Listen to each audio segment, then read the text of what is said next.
Hi friends, come along with me on a week-long road trip to the south of Albania.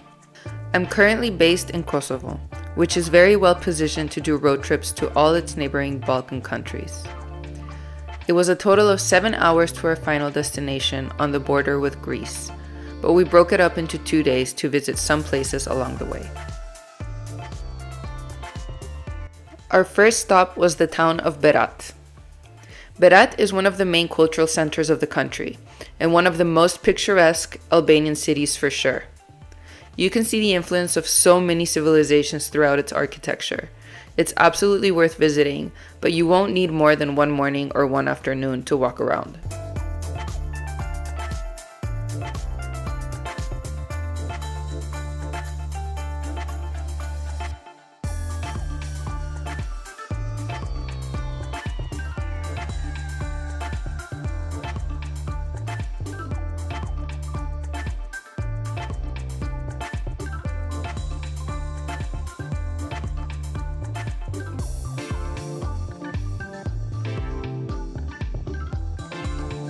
After spending the morning in Berat, we were off to our next destination, Gjirokaster.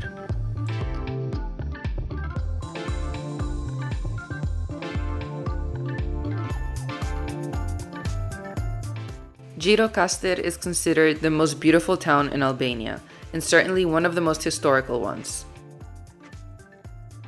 Gjirokaster sits high on a mountain and is made up of sloping cobblestone streets with unique stone houses, which make the entire town kind of look like a small fortress. It has been described as a rare example of a well-preserved Ottoman town. The town is known as the City of Stone. Its famous castle is said to have stunning views, but it was unfortunately closed when we visited due to a festival that was happening in the city.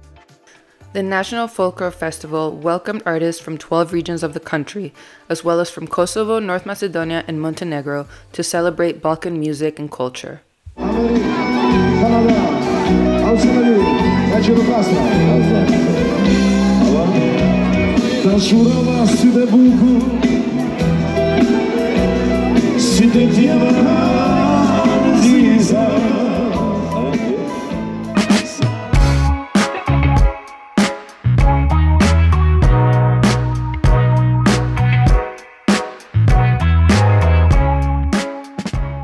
After sleeping one night in Gjirokaster, we were off to our final destination, to the coast in the south, to the beautiful city of Ksamil.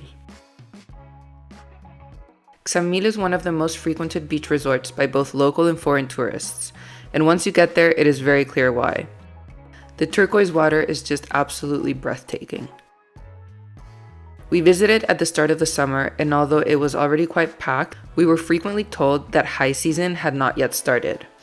Apparently, it can get very crowded in the middle of the summer, so we are happy that we escaped it.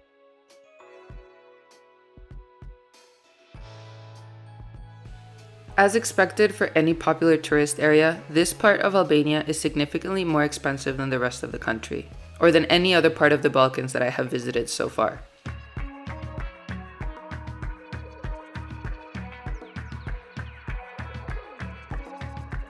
The beach chairs are a hot commodity. We were told that during high season, people arrive super early in order to secure a spot on the beach.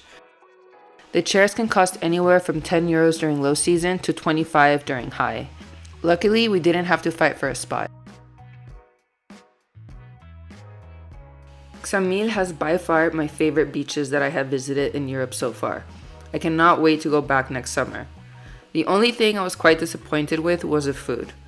We constantly scouted out what seemed like the best restaurants in the area and were repeatedly disappointed. In this video, I only included the meals that were good enough to recommend and kept out most of the other meals which were just not recommendation worthy. Like for example, this restaurant here called the Mussel House. It's one of the more popular ones in the area, and this was probably the best meal of the entire trip. It sits on a mussel farm, so you can be sure you're eating really fresh and sustainable mussels. Ksamil has really beautiful beaches that you can access straight from the city center. But if you venture off the beaten path, you can find the most stunning beaches hidden behind cliffs. Like this one right here, which just had the most beautiful views.